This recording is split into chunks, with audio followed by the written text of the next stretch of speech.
So regardless of what fundraising you're doing, you probably come across this concept of due diligence. Again, particularly if you're talking about institutional capital, if you're raising from friends and family, if you're super early stage, there's probably not going to be a ton of due diligence, maybe some.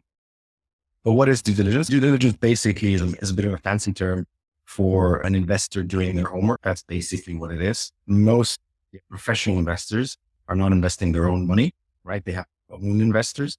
And so they've got obligation, right? So before they will give you that cash, they need to do their homework. They need to figure out, do you have this optimal investment structure? Do you have a holding company somewhere they can invest? Are all your licenses up to date? Do you have any issues with your contracts? Do you have any disputes? Do you have any IP issues? Because if you're a startup, IP is going to be a very big part of what you evaluate. And a number of other things. You want to maybe have a feel for your employees, your consultants. Of course, do financial due diligence, which is have a look at your numbers. Even if you're at a stage, maybe it's a projection. You don't necessarily have a track record of numbers, but whatever numbers you have, you want to have a look at them. If you're a little bit later stage, it might be technical due diligence as well, where they might want to have a look at tech stack, that kind of thing.